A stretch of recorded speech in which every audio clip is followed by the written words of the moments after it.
The news প্লাছৰ বিশেষ অনুষ্ঠানলৈ স্বাগতম জনাইছোঁ। এগৰাকী বিশেষ ব্যক্তিৰ সৈতে আছোঁ, যাৰ নামৰ সৈতে গ্লেমাৰ জড়িত হৈ আছে। অসমৰ সাংস্কৃতিক জগতৰ সুপৰিচিত ব্যক্তি, গীতিকাৰ, সুৰকাৰ, সুলেখক ৰবচন বৰুৱা আৰু প্ৰাণৰ শিল্পী জুবিন গাৰ্গৰ বিশ্বস্ত বন্ধু, যিগৰাকী ৰবচন বৰুৱাক আমি সকলোৱে জানো। ৰবচন বৰুৱা, আপোনাক আমি আমাৰ এই বিশেষ অনুষ্ঠানলৈ স্বাগতম জনাইছোঁ। ধন্যবাদ কৌশিক আৰু দিয়ে নিউজ প্লাছৰ কৰ্মকৰ্তা আৰু অসমবাসী ৰাইজলৈ প্ৰণাম জনাইছোঁ। আমি সকলোৱে এতিয়া দুখৰ মাজতে আছোঁ, নিশ্চয়কৈ আপুনিও দুখৰ মাজতে আছে। অগতানুগতিক কিছু কথা পাতিম বুলি আপোনাৰ ওচৰলৈ আহিছোঁ। আপুনি সততে কেমেৰাৰ ওচৰত ধৰা নিদিয়ে, যদিও গ্লেমাৰ জগতত থকা এগৰাকী ব্যক্তি, তথাপিতো কেমেৰাৰ পৰা বহু আঁতৰত, প্ৰচাৰৰ পৰা বহু আঁতৰত থকা ৰবচন বৰুৱাক আমি আজি নিজে বিচাৰি আহিছোঁ, তেখেতৰ চৰকাৰী আৱাস গৃহলৈ আহিছোঁ। গতিকে কিছু কথা পাতিবই লাগিব আৰু নিশ্চয়কৈ আপুনিও হয়তো অনুমান কৰিছে আমি কি ধৰণৰ কথা আপোনাৰ সৈতে পাতিব বিচাৰিছোঁ। এই সময়ত, যিটো সময়ত সমগ্ৰ অসমবাসী ম্ৰিয়মান হৈ আছে, নিশ্চয়কৈ আমি আপোনাৰ এগৰাকী বিশ্বস্ত বন্ধু, যাৰ সৈতে আপুনি দীৰ্ঘকাল অতিবাহিত কৰিছে, বহুতো সোণালী সময় পাৰ কৰিছে, সেইগৰাকী প্ৰাণৰ শিল্পী জুবিন গাৰ্গৰ কথাকে কৈছোঁ। বিভিন্ন বিষয়, বিভিন্ন কথা, তাৰ মাজতে কিছু কথা আমি পাতিব বিচাৰিছোঁ, অতীতলৈ ঘূৰি যাব বিচাৰিছোঁ, যিবিলাক সময় আপোনালোকে পাৰ কৰি থৈ আহিছিল। কিছু নতুন কথা পাতিব বিচাৰিছোঁ। জুবিন গাৰ্গক মৃত্যুৰ পিছত বহুতে নতুনকৈ আৱিষ্কাৰ কৰিছে, আমি দেখিবলৈ পাইছোঁ। কিন্তু জীৱিত কালত হয়তো তেনেকৈ জুবিন গাৰ্গক বিশ্লেষণ কৰা হোৱা নাছিল বা এই ধৰণে আৱিষ্কাৰ কৰা হোৱা নাছিল। আমি যদি আপোনাৰ মুখেৰে কিছু কথা শুনো বা শুনিব বিচাৰোঁ যে আপুনি আচলতে শিল্পী জুবিন গাৰ্গক কি ধৰণে বিশ্লেষণ কৰিছে এতিয়ালৈকে, বা কেতিয়াবা কৰিছেনে, বা এতিয়া নতুনকৈ কিবা কৰিছে নেকি? নহয়, চাওক, কথাটো এনেকুৱা, তেওঁৰ যিটো ষ্টাৰডম, তেওঁৰ যিটো গ্লেমাৰ, সেই গ্লেমাৰটো হোৱাৰ ঠিক আৰম্ভণিৰ আগৰ পৰাই মই তেওঁক লগ পাইছোঁ বা ঘনিষ্ঠ হৈছিলোঁ। আৰু আমাৰ সংযোগৰ মাধ্যম আছিল পবিত্ৰ মাৰ্ঘেৰিটা। তো পবিত্ৰৰ থ্ৰুতেই মই জুবিনৰ লগত ক্ল'জ হৈছিলোঁ। তো এতিয়া কথা হ'ল, এজ এ শিল্পী তেওঁ, এইটো সকলোৱে স্বীকাৰ কৰে যে তেওঁ অসাধাৰণ প্ৰতিভা, তেওঁৰ অসাধাৰণ প্ৰতিভা। কিন্তু এতিয়া কথাটো হ'ল কি, যেতিয়া আপোনাৰ ঘৰৰ দেউতা বা আপোনাৰ ভাই বা দাদা ঘৰত এজন জুবিন গাৰ্গৰ দৰে শিল্পী থাকিব, আপুনি কিন্তু সেই দৃষ্টিটোৰে নাচায়। নিশ্চয়। তো আপুনি এজ এ বন্ধু হিচাপে, মই বুলি নহয়, জুবিনৰ যিমান বন্ধু আছে আমি সকলোৱে বন্ধু বুলি ভাবোঁ। আৰু ইয়াৰ আৰু এটা কাৰণ আছে কি, জুবিনেও নিজকে কেতিয়াও গ্লেমাৰাইজ হৈ কেতিয়াও কোনো বন্ধুৰ ওচৰত নিজকে প্ৰেজেণ্ট নকৰে। জুবিনৰ সেইটো বহুত ডাঙৰ কোৱালিটি। কোনো দিন তেওঁৰ ওচৰত বহি থাকিলে অনুভৱ নকৰে যে আপুনি এইজন মহান প্ৰতিভাধৰ জুবিন গাৰ্গৰ লগত কথা পাতি আছে। যেতিয়াই তেতিয়াই যি টি কথা কয়, তেওঁৰ লগত যিকোনো কথা ডিছকাছ কৰিব পাৰি। তো তেনেকুৱা এজন মানুহৰ লগত থাকিলে নালাগে যে সেই যেন অসাধাৰণ গায়কজনৰ লগত আপুনি বহি আছে। এইটো এটা তাৰ মানে প্ৰতিভাৰে অন্য গুণ। নিশ্চয়। কিন্তু তেখেতৰ যিটো শিল্পী সত্তা, সেই শিল্পী সত্তাটো সমাজ জীৱনৰ বহুত দলৈ শিপাই আছিল ইমান দিনে। তেখেতৰ যিটো সমাজমুখী চিন্তা বা সমাজবাদী যিটো তেওঁৰ ধাৰণা, বা মানুহক ভাল পোৱা, মাটিৰ শিল্পী হিচাপত বা আপোনাৰ মাটিৰ সৈতে সম্পৰ্ক থকা, মানুহৰ হৃদয়ে হৃদয়ে তেখেতৰ গান বাজি আছে ঠিকেই, কিন্তু মানুহৰ আত্মাৰ সৈতেও তেওঁ এটা সম্পৰ্ক স্থাপন হৈছে। সেই কথাটো মানুহে এতিয়াহে উপলব্ধি কৰিছে। জীৱিত কালত জুবিনৰ কিছুমান কথালৈ মানুহে ইমান ট্ৰল কৰিছিল, তেওঁ দুখ পাইছিল। আৰু কথা হ'ল কি, তেওঁ যিখিনি বিতৰ্কিত মন্তব্য কৰিছিল, সেই বিতৰ্কিত মন্তব্যখিনি এতিয়া কিন্তু মানুহে এনেকে লৈছে যেন তেওঁ এজন ধৰ্ম প্ৰচাৰকে ধৰ্মৰ বাণী দি থৈ গৈছে, সেই বিতৰ্কিত মন্তখিনি দেই। তো এতিয়া মানুহে চাওক, কথাবিলাক কেনেকুৱা হৈ যায়, মানুহজন ঢুকোৱাৰ পিছত তেওঁৰ প্ৰতি যিখিনি সময়ত আটাইতকৈ বেয়া সমালোচনা কৰিছিল, তেনেকুৱা মানুহে মোক এতিয়া ফোন কৰিছে যে তেওঁ আমাৰ ইমান ভিতৰত যে সোমাই আছিল কোনো অনুভৱ কৰা নাছিল। এই যে বেয়া সমালোচনাৰ কথাটো আপুনি হয়। উল্লেখ কৰিছে, আচলতে এনেকুৱা হৈছিল নেকি যে বহুতে তেওঁক বুজি নোপোৱাকৈ সমালোচনা কৰিছিল? 100% তেওঁক বুজি পোৱাটো আমি বহুত ঘনিষ্ঠ হ'লেও হয়। বহুত অসম্ভৱ আছিল। কিয় হয়। জানেনে? কাৰণ তেওঁৰ যিটো চিম্প্লিচিটি, হয়। তেওঁৰ যিটো সৰলতা, হয়। তেওঁ সৰলতাটোৰ ওচৰত এতিয়া ধৰক আপুনি এজন বিদগ্ধ কলেজৰ পণ্ডিতৰ ওচৰত আছে, প্ৰিন্সিপালৰ ওচৰত বহি আছে, হয়। আপোনাৰ লাগিব যে প্ৰিন্সিপাল এজনৰ ওচৰত তেনেকুৱা ধৰণৰ কথা ক'ব। কিন্তু জুবিন গাৰ্গ তেনেকুৱা নাছিল। হয়। যদিও তেওঁৰ অসাধাৰণ প্ৰতিভা আছিল, সকলো ধৰণৰ অসাধাৰণ জ্ঞান আছিল, কিন্তু তেওঁৰ ওচৰত বহি থাকিলে তেওঁ কেতিয়াও নেদেখুৱাইছিল। আপুনি বেলেগ ইণ্টাৰভিউ বিলাকতো চাব, নিশ্চয়। তেওঁ সেই বস্তুটো কেতিয়াও নেদেখুৱায়। হয়। মই আচৰিত হৈছো যেতিয়া ৰীতা চৌধুৰী বা ইণ্টাৰভিউটো চাইহে মই হয়। আচৰিত হৈছো যে ই কিয় এনেকুৱা কথা ক'লে। এনেকুৱা কথা আমাৰ লগতেও পাতিছিল, নিশ্চয়। নপতা নহয়, মই কম পিছত। হয়। আমাৰ লগতেও পাতিছিল, কিন্তু এটা বিশেষ ক্ষণ আছে, এটা হয়। বিশেষ মুহূৰ্ত নিশ্চয়। আছে, নিশ্চয়। তেতিয়া তেওঁ তেনেকুৱা ধৰণৰ কথা পাতে। নাপাতা কিন্তু নহয়। সিদিনা ইমান খৰচাকৈ তেওঁ কথা পাতিছে ৰীতা চৌধুৰীৰ লগত। সেইটো কথা বাৰু আমি পিছত পাতিম। হয়। কিন্তু এজ এ শিল্পী সত্তা হিচাপে এইটো কওঁ যে ঈশ্বৰে কিছুমান মানুহ হয়। পৃথিৱীত এনেকেই পঠায়। হয়। সেয়া জ্যোতিপ্ৰসাদ আগৰৱালা হ'ব পাৰে, শ্ৰদ্ধাৰ কলাগুৰু বিষ্ণুপ্ৰসাদ ৰাভা হ'ব পাৰে, ভূপেন হাজৰিকাদেৱ হ'ব পাৰে। তো আমাৰ পৃথিৱীত সকলো জেগাতে পঠায়। তেনেকে আমাক জুবিন গাৰ্গকো পঠাইছিল।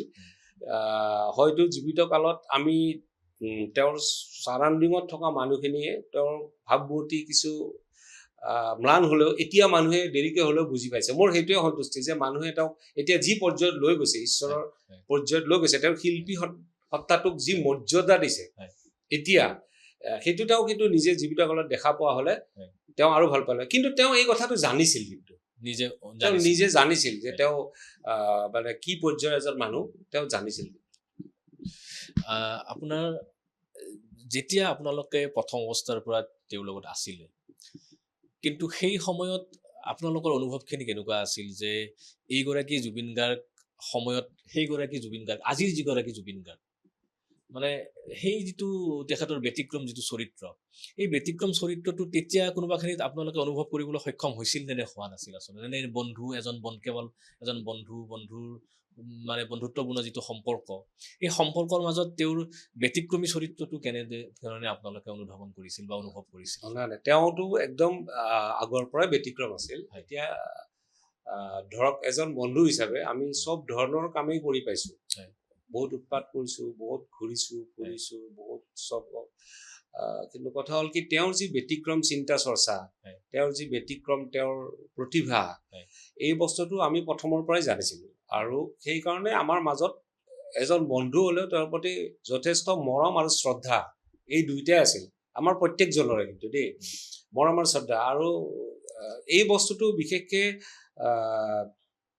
তেওঁক আমি চাৰাউণ্ডিঙত লৈ যেতিয়া ঘূৰিছিলো তেওঁৰ চাৰিওফালে থাকি, তো তেতিয়া আমাৰ কি হৈছিল, তেওঁ কেতিয়াও আমাক অনুভৱ কৰিব দিয়া নাছিল যে তেওঁ এজন ষ্টাৰ হয়, অসমৰ হাজাৰ হাজাৰ যুৱক যুৱতীৰ প্ৰাণৰ স্পন্দন হয়। এই কথাটো কিন্তু তেওঁ আমাক কেতিয়াও উপলব্ধি কৰিব দিয়া নাছিল, কেতিয়াও দিয়া নাছিল। তো গতিকে তেওঁ সদায় সেই সৰলতাটো সদায় আছিল। এইটো মই নহয়, যিমান লগ পাইছে সকলোৱে ক'ব, তেওঁ মুখত যি আহে কৈ দিয়ে আৰু হ'ল, আৰু সেইটোৱে শেষ। আপোনাৰ সেই স্মৃতি মনত আছে নে যে প্ৰথম যেতিয়া আপোনালোকৰ মাজত মানে সাক্ষাৎ হৈছিল বা সংযোগ হৈছিল, 90 দশকৰে কথা হয়তো নিশ্চয়কৈ, তেতিয়া অনামিকা মুক্তিৰ পিছত? অনামিকাৰ মুক্তিৰ পিছত। অনামিকাৰ মুক্তিৰ সময়ত মই নাছিলো। তাৰ পাছত মই প্ৰথমে ইয়াতে এবাৰ দুবাৰ তিনিবাৰ মান পবিত্ৰৰ লগত লগ পাইছিলো। তেতিয়া আমাৰ বন্ধুত্ব হৈছিল। তাৰপিছত মই বোম্বেত গৈছিলো। বম্বেতো একেলগে আছিলো। প্ৰথমতে ইউনিটি কম্পাউণ্ডত আছিলো। মই যেতিয়া গৈছিলো তেতিয়া জুবিনে ইউনিটি কম্পাউণ্ডৰ এটা সৰু 1 BHK ৰুমত আছিল। তাতেই 15জন মান ল'ৰা আমি শুই থাকোগৈ। আপুনি এখন উপন্যাস লিখিছিল, বোধহয় ইউনিটি কম্পাউণ্ডৰ নাম আছিল। গতিকে তাততো জুবিন গাৰ্গৰ চৰিত্ৰটো আছে।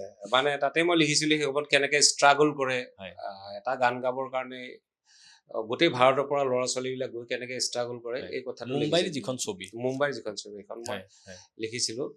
আৰু তেতিয়া কিন্তু এইটো কথা মোৰ ভাইটি ইপচনলাল বৰুৱাই কৈছে যে বম্বেত যেতিয়া আছিল জুবিন গাৰ্গ, সেই 1 BHK ফ্লেটটোত, তেতিয়া কিন্তু তেওঁ অসমত ছুপাৰষ্টাৰ আছিল। আৰু তেওঁ তেতিয়া মুম্বাইত এটা বিলাসী জীৱন কটাব পাৰিলে হয়, কিন্তু তেওঁ নকটালে। সাধাৰণভাৱে নিজে কেতিয়াবা ৰান্ধে, নিজে এই যে 15জন যে একেলগে আপোনালোক আছিল, অ', তেওঁলোকৰ ভিতৰত পবিত্ৰ মাৰ্ঘেৰিটাও আছিল। পবিত্ৰ পিছত গৈছে, হয়। মোৰ পিছত গৈছে, হয়। 1 বছৰ পিছত আপুনি- গৈছে। হয়। মই আছিলো, গৌতম চক্ৰৱৰ্তী আছিল, হয়। মনোজ বুলি গোলাঘাটৰ ল'ৰাজন কেমেৰামেন, হয়। ৰিজু বুলি, অংশুমান দেৱান, অনুপম শইকীয়া, এইজন তেওঁ হেৰি আছিল, তেওঁ IT ছেকশ্যনৰ, হয়। এনেকে বহুত আছিল আৰু। হয়। পিছত মানস ৰবীন গৈছিল, হয়। ইবছন গৈছে পিছত, হয়। মই ঘূৰি অহাৰ পিছত গৈছে। আপুনি ঘূৰি অহাৰ পিছত। কিন্তু বম্বেত যোনে নাযাওক, প্ৰথম কথা আছিল আমাৰ বম্বেৰ প্ৰথম ক'ত যায়, যতীন শৰ্মাৰ ওচৰত যায়, মাইনেদা। তাৰ পাছত যায় অংশুমান দেৱান, তাৰ পাছত যায় আপোনাৰ ৰিজু বুলি এজন ল'ৰা আছিল। এওঁলোকে মানে অসমীয়া ল'ৰা ছোৱালীখিনিক তেতিয়া বহুত হেল্প কৰিছিল। হয়। এই গোটেইখিনিৰ ভূমিকা কিন্তু পিছত জুবিন গাৰ্গে লৈছিল। নিশ্চয়। যেতিয়া প্ৰথম জুবিন গাৰ্গ মুম্বাইলৈ গৈছিল বা তেতিয়াৰ বম্বে, আপোনালোকে একেলগে আছিল, যে সেই সময়খিনিৰ ইয়াত আপুনি ইতিমধ্যে উল্লেখ কৰিলে যে অসমত তেতিয়া তেওঁ ছুপাৰষ্টাৰ, তেতিয়া ইতিমধ্যে তেওঁ জুবিন গাৰ্গ হিচাপে প্ৰতিষ্ঠা লাভ কৰিছে, অসমৰ চুকে কোণে জুবিন গাৰ্গৰ গান বাজি আছে, কিন্তু মুম্বাইত তেওঁ নতুন। গতিকে সেই মুম্বাইৰ সময়খিনিৰ কিছু স্মৃতি আপোনাৰ লগত আছে নেকি? আপুনি নিশ্চয়কৈ আছে চাগে আপোনাৰ। আছিলো। তেতিয়া আমি অটত ঘূৰিছিলো, অটত। হয়। গাড়ীটো নাছিল, ক'ৰবাত যাব লগা হ'লে অটত যাওঁ। তেতিয়া এইটো কথাত আছিল যে জুবিনৰ আৰ্থিক সংকট নাছিল তেতিয়া, তেওঁ যথেষ্ট সচ্ছল আছিল, আমাৰহে আছিল। কাৰণ আমি কোম্পানীত কৰিছিলোঁ, কিবা কৰিছিলোঁ, এনেকুৱা টাইপৰ, বা বাকীবিলাকে কোনোবাই কেমেৰামেন হৈ আছিল, কোনোবাই কিবা হৈ আছিল, এনেকুৱা আছিল। কিন্তু জুবিনে কেতিয়াও সেই বস্তুটো শ্ব' কৰা নাছিলে আমাৰ আগত। আৰু সৰু, মই ক'লো ন, সৰু BSK এটাৰ পিছতহে, বহুত বছৰ পিছত, বিয়াৰ পিছত ডাঙৰ বাংলো কিনিছে। কিন্তু প্ৰথম ষ্ট্ৰাগলটো তেনেকে কৰিছিল। সাধাৰণভাৱে যাব, অটৰ পৰা নামিব, কাৱৈ মাছ কিনিব, শাক কিনিব, ঘৰত আহে। এবাৰ কি হ'ল, তেতিয়া এটা কেছেট ওলাইছিল য'ত চানৰ ভনীয়েক সাগৰিকা আৰু কোনোবা এজন ফেমাছ আছিল দেই, সেইটো প্ৰথম এলবাম আছিল জুবিনৰ, আৰু সেইটো খুব হিট হৈছিল, মানে বম্বে চম্বেত হিট হৈছিল, হিন্দী এলবাম। তেতিয়া এদিন ফ্লেটৰ তলত, আমি যিটো ফ্লেটত জুবিন গাৰ্গ থাকে, আমি গৈছো আৰু ফ্লেটৰ তলত থাকোঁতে জুবিনে আমাক ওপৰত আহি কৈছে, এতিয়াহে আমাক মোক অলপ চিনি পোৱা হৈছে নেকি? মই বোলো কি হ'ল? যে তলত হেৰি কেইজনমান ল'ৰা ছোৱালী মোক সুধিছে, আপ জুবিন গাৰ্গ হে না? তেনেকুৱা আছিল তাৰমানে। তেতিয়া কেছেটৰ দিন আছিলতো, পাব্লিচিটিও পটককে নহয়, আজিকালিতো একো মোবাইল নাছিল, তো সেই তেনেকে লেভেলত ষ্ট্ৰাগল কৰিছিল তেওঁ। যেতিয়া অসমৰ আধুনিক সংগীত জগতত জুবিন গাৰ্গৰ কেছেট মুকলি হোৱাৰ লগে লগে এক জাগৰণৰ সৃষ্টি হ'ল, আৰু বহুতে যিটো নতুন ধাৰাৰ তেওঁ সৃষ্টি কৰিলে আধুনিক সংগীতত, অসমীয়া আধুনিক সংগীতত বহুতে আমি সমালোচনা কৰাও আমি দেখিবলৈ পাইছিলোঁ। তেতিয়া আমি যদিও বা সৰু, কিন্তু গান শুনাৰ পাছত আৰু আমি কাকত আলোচনীত এখন বিখ্যাত অসমীয়া সাপ্তাহিক কাকতত মোৰ পঢ়া মনত আছে, সেই সময়ত জিতুল সোণোৱাল আৰু জুবিন গাৰ্গক সমালোচনা কৰি কোনোবাই আৰ্টিকুলো লিখিছিল, নিবন্ধ মই জানো এইটো লিখিছিল, মানে অসমীয়া আধুনিক সংগীতক মানে বিজতৰীয়া পাশ্চাত্যৰ যিটো ৰহন সানি আমদানি কৰি বিজতৰীয়া কৰা বুলি এনেকুৱা ধৰণৰ সমালোচনাৰ সন্মুখীন হৈছিল। গতিকে সেই যিবোৰ সমালোচনা বা প্ৰত্যাহ্বান যিবোৰ সন্মুখীন হৈছিল জুবিন গাৰ্গে, নিশ্চয়কৈ আপোনালোক সেই বিষয়বোৰৰ সাক্ষী আছিলো। মই এটা কথা খোলাখুলিকে ক'ব পাৰো যে তেতিয়াৰ দিনত, তেতিয়া আমাৰ বয়স বহুত কম আছিল, আৰু আজি মোৰ যিটো বয়স, এই বয়সৰ মানুহখিনি জুবিনক একচেপ্ট কৰা নাছিল, তেতিয়া গ্ৰহণ কৰা নাছিল, একদম সত্য কথা এইটো। আৰু তেওঁলোকে জুবিনক ভেঙুচালিয়ে কৰিছিল। মোৰ মুখৰ আগতে বহুতে কৈছে, জানো আৰু মানে জুবিন বুলি ভাবিলে এটা মানে কি গান গায় মোক, ভূপেন হাজৰিকাটো হ'ব নোৱাৰে, এনেকুৱা টাইপৰ। কাৰণ ভূপেন হাজৰিকা অলৰেডি সেইটো স্থানত আছিল, আজি জুবিন যিটো স্থানত আছে। তো তেতিয়া মানুহৰ সেই জেনেৰেশ্যনখিনিয়ে ভূপেন হাজৰিকাৰ মাজেৰে গৈছিল, খগেন মহন্তৰ মাজেৰে গৈছিল, গতিকে তেওঁলোকে পটককে তেওঁ যিটো নতুনত্ব আনিছিল বা আনিবলৈ প্ৰয়াস কৰিছিল, সেই সময়ত বহুতে গ্ৰহণ নকৰিলেও আজিৰ তাৰিখত হয়তো গ্ৰহণ কৰি লৈছে।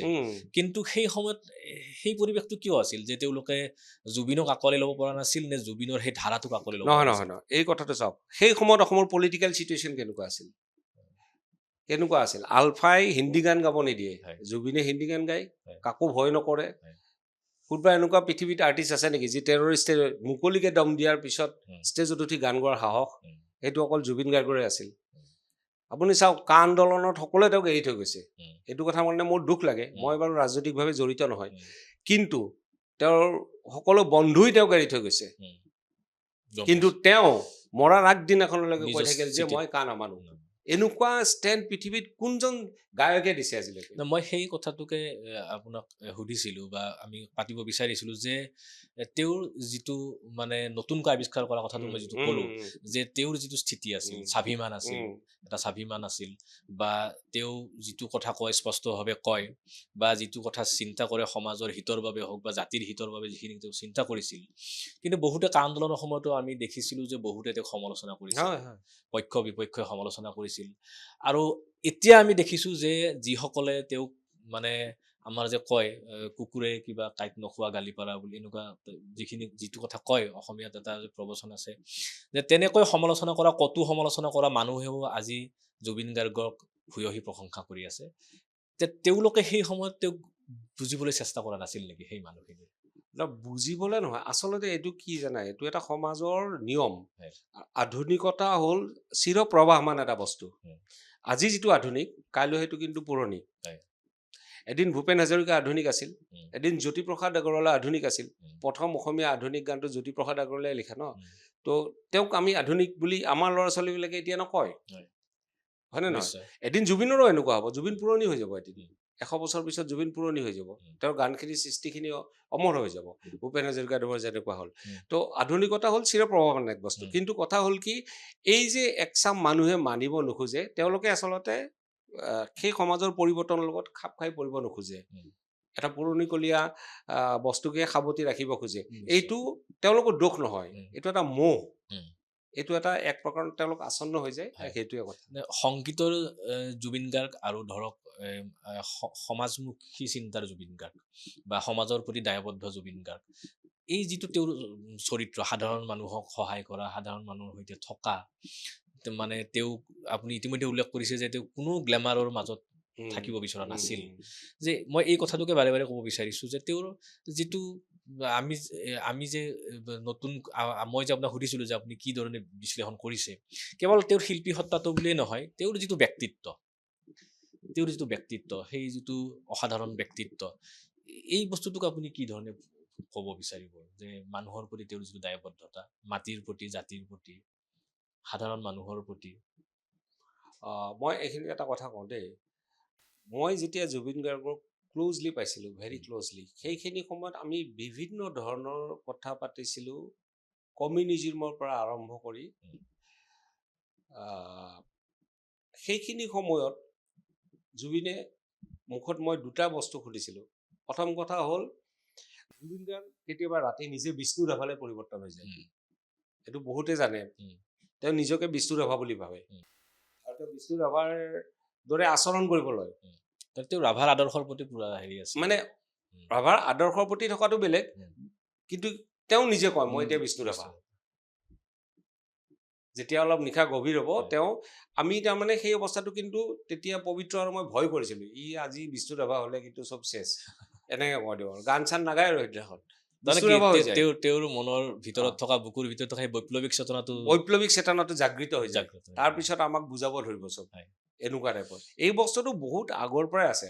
আৰু কিয় ইমান বিষ্ণু ৰাভাক ভাল পাইছিল নাজানো। তাৰপিছত মোক এদিন ক'লে মই বিষ্ণু ৰাভাৰ ওপৰত অমুক কৰিম, অনুষ্ঠান কৰিম, কলাগুৰু ফাউণ্ডেশ্যন কৰিব, এইবিলাক মানে তেওঁ কৈছিল। আৰু বহুত বিষ্ণু ৰাভাক বহুত ভাল পাইছিল তেওঁ, আৰু তেওঁ নিজে অনুভৱ কৰিছিল যে বিষ্ণু ৰাভাৰ সত্তাটো তেওঁৰ ভিতৰত আছে।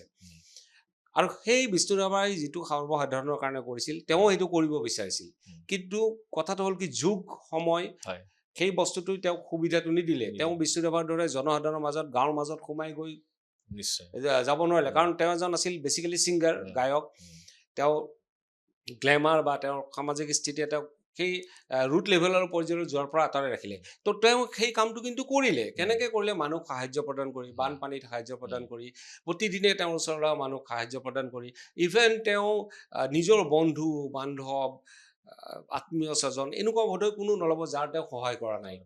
তেওঁৰ ওচৰত গ'লে বা নিৰাশ হৈ উভতি আহিছে তেনে বহু ঘটনা এতিয়া পোহৰলৈ আহিছে বা বহুত আহিছে বহুতে এতিয়া, যা বহুত আহিছে। যিবিলাক মানুহে সহায় পাইছিল তেওঁলোকে এতিয়া কেমেৰাৰ সন্মুখত আহিও কৈছে, কৈছে। প্ৰকাশ কৰিছে আৰু মইতো বহুত নাজানো এতিয়াহে মই মোবাইল চাই দেখিছো হয়। যে ইমান মানুহক সহায় কৰিছে যিটো জুবিন গাৰ্গৰ যিখিনি সোণালী সময় সেই সোণালী সময়ত আপোনালোক জুবিন গাৰ্গৰ সৈতে আছিল এতিয়া যদিও বা বিভিন্ন নিজা নিজা ব্যস্ততাৰ বাবে কিছু পিছৰ সময়খিনিত আপোনালোক আঁতৰি থাকিবলগীয়া হ'ল সুহৃদ হিচাপে সদায় আছে আপোনালোক আছিল আমি সেই সময়ত সদায় আছো আছিলে কিন্তু মানে অতপ্ৰতভাৱে জড়িত থাকিব পৰা নাছিল নাছিলো হয়। আৰু এই বস্তুটো কিন্তু মই বেলেগতো কৈছো যে এইটোত মই নিজেও গিল্টি অনুভৱ কৰো মানে দোষী অনুভৱ কৰো হয়তো আমি এৰি থৈ অহাৰ পাছত হয়। তেওঁ অকলশৰী অনুভৱ কৰিছিল আৰু আমাৰ মাজত হয়তো যিটো বিচাৰি পাইছিল তেওঁ বেলেগৰ মাজত পোৱা নাছিল যেন নিশ্চয় নিশ্চয় মই মানে সেই বস্তুটো পিছত অনুভৱ কৰো বহুত লেটলি কৰিলো হয়।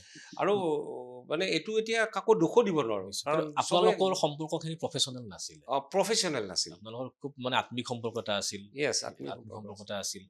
গতিকে সেই যে আত্মিক সম্পৰ্কৰ বন্ধুবৰ্গই ঘেৰি ৰখা জুবিন গাৰ্গ আৰু তাৰ পিছৰ পৰ্যায়ত আমি বিভিন্ন মানুহ দেখিছো তেখেতৰ আশে পাশে যিবিলাকক লৈ হয়তো এতিয়া বিভিন্ন অভিযোগৰ আঙুলিও উঠিছে কিন্তু যিয়েই নহওক আমি বিতৰ্কমূলক কথা পাতিব খোজা নাই কিন্তু সেই সোণালী সময়ৰ যিখিনি কথা জুবিন গাৰ্গ হোৱাৰ সোণালী সময়ৰ যিখিনি কথা মুম্বাইৰ অলপ কথা আপুনি উল্লেখ কৰিলে কিন্তু এটা প্ৰাণকেন্দ্ৰ আছিল ডিজি মিউজিক জোনালীৰ সেই মানে স্বৰ্ণীল যিটো অধ্যায় কিছু কিছু স্মৃতি আমিও সেই সময়ত আমাৰো আছে আমিও দেখিছিলো কিছু কিছু পৰিৱেশ আমিও পাইছিলো যেই নহওক কিন্তু সেইখিনি সময়ৰ কথা অকমান আপুনি আমাক ক'ব নেকি যে কেনেকে পাৰ হৈছিল আচলতে আপোনাৰ বিভিন্ন সাক্ষাৎকাৰত আমি দেখিছো শুনিছো জুবিন গাৰ্গ আৰু আপোনাৰ মাজত এটা কথোপকথন হৈছিল তাতো বিভিন্ন কথা ওলাইছিল ৰাতি গোটেই ৰাতি জুবিন গাৰ্গৰ গান বজাই ঘূৰি ফুৰা আপোনাৰ গতিকে সেই সৃষ্টিৰ সময়খিনি সেই সময় ডিজি মিউজিকৰ সেই সময়খিনি আচলতে জুবিনৰ শ্ৰেষ্ঠ যিখিনি সৃষ্টিৰাজি ডিজি মিউজিকত থাকোঁতে হৈছিল কাৰণ তেতিয়া আমাৰ গোটেই মানুহখিনি একগোট আছিলো দিগন্ত ভাৰতীদা তেতিয়া দিগন্ত কলিতা দা আছিল দিগন্ত ভাৰতীদা জ্যোতি দেউৰী বুলি এজন আছিল সেই বুলি নহয় মানে একদম যিখিনি ফ্ৰেণ্ড ভাল ক্ৰিয়েটিভ মানুহ সেইখিনি তেতিয়া জুবিনৰ লগত আছিল আৰু তেওঁলোকে ক্ল'জলি পাইছিল জুবিনে সদায় শুই উঠে আবেলি 3টামান বজাৰ পৰা ডিজি মিউজিকত মানুহ অহা আৰম্ভ হয় গোটেই ৰাতি মানুহ আহি থাকে তেনেকুৱা হৈছিল তো তাৰ মাজত জুবিনে গান বনাই ক'ৰবাত যাবলৈ থাকিলে তাৰ মাজতে গৈ আহে ষ্টুডিঅ' গান গাই ফুৰে এনেকুৱা আছিল সেইখিনি সময় কিন্তু তাৰ পাছত যেতিয়া চব গুচি যায় শেষত আমি 3জন সদায় থাকো জয়ন্ত পাত্ৰ মই আৰু পবিত্ৰ মাৰ্ঘেৰিটা আমি 3জন সদায় থাকো তো জুবিনৰ এটা দীঘল অভাৰকোট আছিল অভাৰকোটটো ষ্টুডিঅ'ৰ মজিয়াত পাৰি লয় তাতে শুৱে আৰু এফালে জয়ন্ত পাত্ৰ এফালে মই নহ'লে পবিত্ৰ আমি 4টা তাতে এচিটো লগাই শুই থাকো বছৰৰ পিছত বছৰ হৈছো দেই এনেকে তো আমি ৰাতিপুৱালৈকে পোহৰ কেতিয়াবা বাহিৰত পোহৰ হৈ যায় দেৱদাই সেই ৰাতিপুৱা সোনকালে আমাক জগায় তো তেতিয়া আমি বহুত ধৰণৰ কথা পাতিছিলো কি হ'ব জীৱনটো কেনেকে কি হ'ব মানে কোনে কি কৰিব বা আজিৰ দিনটোত কি হ'ল কোনে কি ক'লে এনেকুৱা টাইপৰ আড্ডা মানে কামৰ শেষত আমি তেতিয়া ষ্টাৰ্ট কৰোঁ 3টামান বজাৰ পৰা আৰু 5টা 6টালৈকে যেতিয়ালৈকে টোপনি নাযাওঁ তেতিয়ালৈকে আমি কথা পাতি থাকোঁ এইখিনিতে আৰু এটা কথা কওঁ সেই সময়তে আৰু এজন আমাৰ পৰম বন্ধু আছিল জুবিনৰ তেওঁ হ'ল ৰাণা কলিতা হ'ল মৌচুমী চুইটছ আউট মৌচুমী বিবাহ ভৱন গণেশগুৰিত ঘৰ আমি জুবিনৰ বহুত চিনেমা চাইছিল চিনেমাৰ প্ৰতি এটা সাংঘাতিক চখ আছিল তেতিয়া কিন্তু চিনেমা বনোৱাৰ কথা অহা নাছিল দেই মনত ইচ্ছা আছিল কয় মই চিনেমা বনাম কিন্তু সঁচাই যে বনাব আমি ভবা নাছিলোঁ তেতিয়ালৈকে চিনেমাত হাত দিয়া নাছিল মোৰ আগৰ কথা তো আমি প্ৰায়ে ৰাণাদাৰ ঘৰত আছিলোঁ ৰাণাদাৰ ঘৰৰ টিভিটোত চিনেমা লগাই আমি গোটেইবিলাক তাতে চিনেমা চাই ৰাতি শুই যাওঁ আমি 2টামান বজাত যাওঁ ৰাণাদাৰ ঘৰত মায়ে ভাত বনাই থয় ভাত চাত খাই উঠি আড্ডা মাৰি চিনেমা চাব লওঁ কেতিয়া কোনে টিভিটো বন্ধ কৰে নাজানো আৰু শুই যাওঁ আৰু এনেকুৱা তো ৰাণাদা খুব ক্ৰিয়েটিভ মানুহ আছিল আৰু তেতিয়াই মানে জুবিনক উল্টা পুল্টা কথা ক'লে ৰাণাদাই ধমকি দিয়ে হেই তুমি এনেকে নহয় এইটো নহয় গাইড কৰা মানুহ আছিল অলপ অভিভাৱকৰ নিচিনা আছিল আৰু ৰাণাদা আমাৰ প্ৰত্যেকৰে অভিভাৱকৰ নিচিনা আছিল তো সেই ৰাণাদাৰ ঘৰতে কিন্তু আমাৰ চিনেমা চোৱাৰ নিচাটো বেছি হৈছিল উম। আৰু বোধহয় তেতিয়াই মানে চিনেমা এখন কৰাৰ বীজ এটা উম। জুবিনৰ মনত উম। যদি তাৰ আগতে তেওঁ কৰিছিল নাজানো কিন্তু প্ৰথম মই লগ পোৱাৰ আগলৈকে চিনেমাৰ কথা অহা নাছিল উম। এই তেতিয়া আমি খুব যেতিয়া চিনেমা চালো উম। তাৰপিছত কেতিয়াবা আমি চিনেমা চাবৰ কাৰণেই উম। চতিয়াত গৈছিলোঁ বিশ্বজিৎ বৰুৱা উম। জোন বুলি মাতো আমি উম। তো তেওঁলোকৰ ঘৰত গৈছিলোঁ উম। আমি ৩-৪ দিন জুবিনে বহুত কেছেট লৈ যায় হয়। ৩-৪ দিন তাত ঘৰৰ ভিতৰত সোমাই অকল চিনেমা চাই চিনেমা থাকোঁ চিনেমা চাই থাকোঁ। তেনেকুৱা আছিল মানে হয়। আৰু তেতিয়া চিনেমাবিলাক ইমান সেই অস্কাৰ পোৱা চিনেমা আমি চোৱা নাছিলোঁ হয়। মানে জুবিনে একশ্যন চিনেমাই বেছি চাইছিল হয় নেকি? অঁ কিন্তু চিনেমাৰ নিচাটো বহুত আছিল হয়। আৰু ইমান কথা জানিছিল হয়। ক'ৰ পৰা জানে কি কথা ফ্লাইটত বোলে অলপ সময় গ'লেও কিবা এটা পঢ়ি ল'লে সেইটো কথা সি আমাক কয় তেওঁ মনত থাকে মনত স্মৃতি থাকিছে, শক্তিটো অঁ। আছিলে হয়। মানে ফটোজেনিক মেমৰি তোৰ হয়।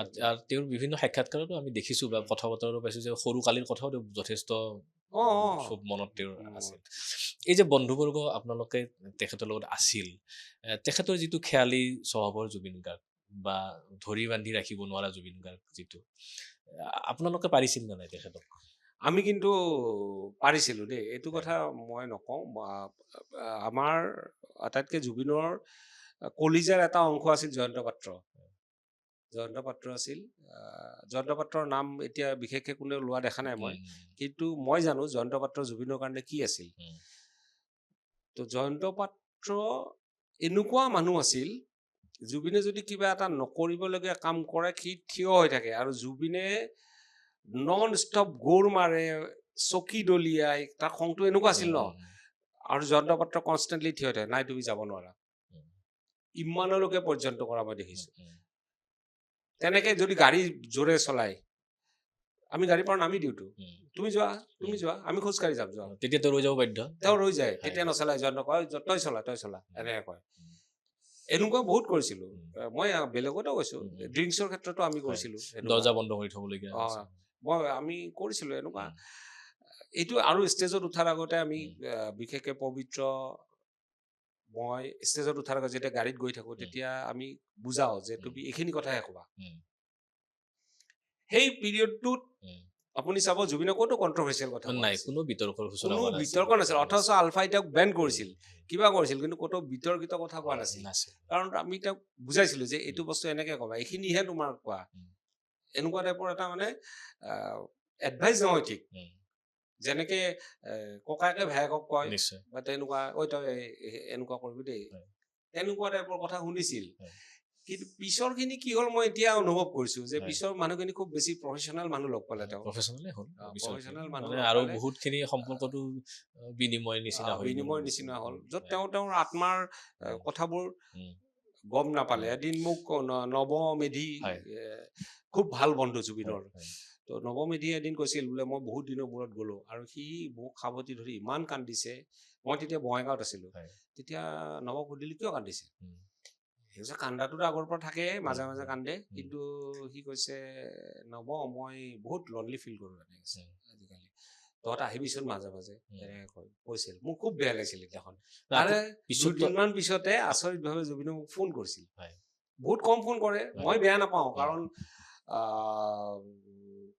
তেওঁ সময় নাপায় তেতিয়া মই কি কৈছিল নহয় মোক এটা কিবা চিনেমাৰ কথালৈ ফোন কৰিছিল তেতিয়া মই ক'লোঁ তুমি ভালে আছানে কৈছে আছোঁ দিয়া আছোঁ ভালে আছোঁ নৰ্মেল অৱস্থাত ইমান কথা নকয়তো ভালে আছোঁ দিয়া ভালে আছোঁ মই ক'লোঁ তুমি অলপ স্বাস্থ্যৰ যত্ন ল'বা মোক নৱই কৈছে তোমাৰ গা বেয়া এনেকুৱা কৈছে নাই মই ঠিকে আছোঁ আহিবাচোন তুমি আহিবা তাৰ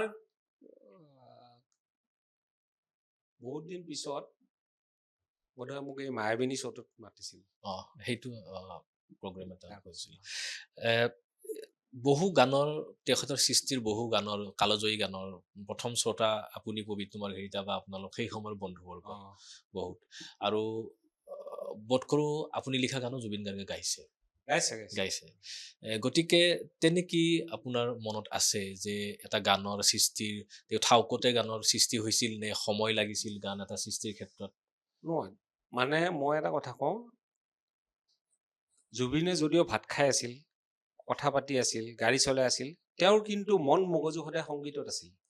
তেওঁ অহৰহ সৃষ্টিৰ মাজত আছিল, অহৰহ সৃষ্টিৰ মাজত। হয়তো তেওঁ সপোনতো সৃষ্টি দেখিছিল, মই ভাবো।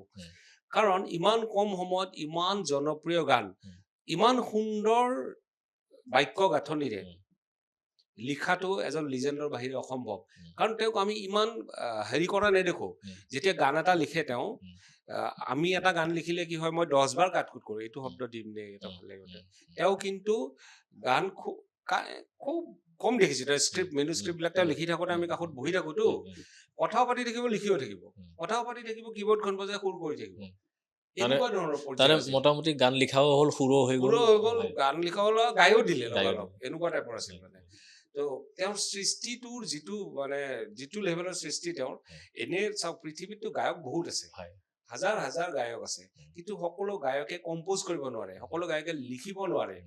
এই অসাধাৰণ প্ৰতিভা ভূপেন হাজৰিকাদেৱৰ আছিল, তাৰপিছত জুবিন গাৰ্গৰ আছে। বাকী অসমত তেনেকুৱা কাৰণ নাই। বাকী singer, they are all singer, কিন্তু গায়কহে। কিন্তু জুবিনৰ যিটো প্ৰকৃত ক্ৰিয়েটিভিটি, শিল্পী সত্তা, সেইটো তেওঁৰ অহৰহ তেওঁৰ মানে তেজত বৈ আছিল, তেজত বৈ থকা বুলি ক'লো, বা মগজুত অহৰহ সক্ৰিয় হৈ আছিল। ইমান ধুনীয়া ধুনীয়া গান, মেলোডিয়ে হওক বা শেষলৈকে তেওঁ যিখিনি গান নিজে কৰিছে, আপুনি চাব এটা এটা শব্দ তেওঁ এনেকে লিখিছিল, মানে ভাবিবলগীয়া। তেওঁৰ মই এটা কথা দুখ কৰোঁ যে তেওঁৰ জীয়াই থকা কালত তেওঁৰ গানৰ, এই কথাটো মই বেলেগতো কৈছোঁ দেই, প্ৰকৃত কিন্তু অসমৰ, মোৰ অনুভৱ হয়, অসমৰ বুদ্ধিজীৱীখিনিয়ে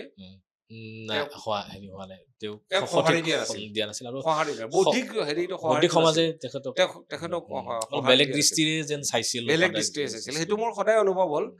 আৰু সেইটোলৈ কিন্তু জুবিনে কোনো দিন এতিয়া অনুভৱ কৰিছে, কাৰণ তেওঁৰ গানৰ মানে চখটো কি, কথাৰ চখটো কি বাৰ্তা আছিল গানত, এতিয়া মানে পদে পদে চবে অনুভৱ কৰিছে। মই আকৌ এটা কথা, এতিয়া ধৰক আপোনাৰ বহুকেইটা গান তেওঁ গাইছে, আপোনাৰ নিজৰ দৃষ্টিত জুবিন গাৰ্গে গোৱা, আপুনি লিখা, আপোনাৰতো সবখিনি মনত নাথাকিলেওতো অলপ হ'লেও মনত আছে, গতিকে তেনেকুৱা কোন কেইটা গানৰ আপুনি মনত পেলাব যে এইটো গান আপুনি নিজৰ ভাল লগা? মোৰ 3টা গান জুবিনে গাইছে, এইকেইটা খুব হিট গান। প্ৰথম কথা হ'ল জীৱন তৃষ্ণা ছবিত 2টা গান আছে, অস্ত ৰাগৰে হাহাকাৰ, গুজৰি নামিছে অন্ধকাৰ, সেইটো মই লিখা, সুৰ কৰিছিল মানস হাজৰিকাদেৱে, মিউজিকো তেওঁৰ। আৰু দ্বিতীয় গানটো হ'ল কিয় এনেকৈ মৰমবোৰ, এইটো খুব হিট গান, সেইটো গান লিখা সুৰ মোৰ, মিউজিক কৰিছিল মানস হাজৰিকাই। তৃতীয়টো গান হ'ল বৰষা যেতিয়া নামে, তাণ্ডৱ পাণ্ডৱ চিনেমাখনৰ গান, সেইটো গান বহুত মিলিয়ন ভিউজ হৈছে। তো সেইটো গান মই লিখা, সুৰ আৰু মিউজিক কৰিছে অহিৰ ভৈৰৱদেৱে। তো তেনেকে আৰু বহুত আছে, থিয়েটাৰৰ গান লিখিছোঁ মই, এইবিলাক ইমান জনপ্ৰিয় হোৱা নাই, মানুহে শুনিছে আৰু তেওঁৰ জনপ্ৰিয়তাটো বুলিলেতো আৰু মানে কৌটিৰ ঘৰত হ'লেহে জনপ্ৰিয়। কিন্তু আপোনাৰ ভাতৃ ইপচনলাল বৰুৱাৰ বহুতখিনি গান বহুত আছে, আৰু বহুত কেইটা হিট গান, বহুত অজস্ৰ বুলি ক'লেও নহয়। ইপচনৰ গানটো অসমৰ প্ৰত্যেক ছিংগাৰে গাইছে, আৰু যিটো গান গায় সেইটোৱে হিট হয়ে, সেইটো দিক্ষুৱে হওক, পাপনে হওক, জুবিনে হওক, কাৰণ ইপচনৰ এইটো প্ৰফেশ্যন। কিন্তু মই সেই প্ৰফেশ্যনটোৰ পৰা আঁতৰি আহিলোঁ, মোক কোনোবাই ক'লেহে মই গান লিখো। কিন্তু আপোনাৰো এটা মানে সৃষ্টিশীলতা আপোনাৰ মাজত আছে, যদিও বা আপুনি মানে চৰ্চাটো কমকৈ ৰাখিছে, কাৰণ আপোনালোকৰ সম্পাদনতে মায়া প্ৰকাশ পাইছিল, গতিকে মায়া, জুবিন গাৰ্গ, ডিজি মিউজিক বা মুম্বাইৰ পৰা এটা যোগসূত্ৰ এটা আছে, গতিকে মায়া যুগ বুলি এটা আচলতে অসমীয়া সাহিত্য জগতত এটা যুগৰে সৃষ্টি হৈছিল, যিদৰে বিস্ময় যুগৰ সৃষ্টি হৈছিল। গতিকে সেই যিখিনি সময় আছিল, মায়াৰ মানে প্ৰকাশৰ সময়খিনি, মায়াৰ ধাৰাবাহিকতা সিদিনালৈকে অব্যাহত আছিল, গতিকে মায়া, জুবিন গাৰ্গ, ডিজি মিউজিক অকণমান আপুনি ক'ব নেকি? মায়াৰ কথাটো ক'ব গ'লে, মায়াৰ কাৰণে কৃতজ্ঞতা দিব লাগিব প্ৰথম দেৱ বৰকটকী। দেৱদায়ে মেইন মানুহ ডিজি মিউজিকৰ, বা জুবিনক বিচাৰি ওলাও মেইন মানুহজনো হ'ল দেৱ বৰকটকী। গতিকে কথা হ'ল কি, মায়াত সেই সময়ত মায়া বুলি নহয়, মায়া লগত জুবিন গাৰ্গ, ডিজি মিউজিকত গোটেই প্ৰতিভাৱান ব্যক্তিবিলাকৰ যোগাযোগ হৈছিল। মানে সংযোগ হৈছিল হয়। আৰু এই ক্ষেত্ৰত দেৱদা আছিল এটা হিন্দীত শব্দ আছে জহৰী বুলি কয় হয়। মানে যি মুকুতা বিচাৰি উলিয়ায় হয়। তো দেৱদাৰ এই প্ৰতিভাটো অসাধাৰণ উম। আজি বিমান বৰুৱা কোৱা মানস ৰবীন কোৱা উম। পবিত্ৰ মাৰ্ঘেৰিটা কোৱা সকলো দেৱবৰকটকীৰ অৱদান উম। বা তেনেকে হিৰইন বিলাক কোৱা উম। অসমীয়া চিনেমাৰ অভিনেত্ৰী বিলাক উম। এজনকে আইমি বৰুৱাৰ পৰা উম। হওক বা কোনোবা হওক উম।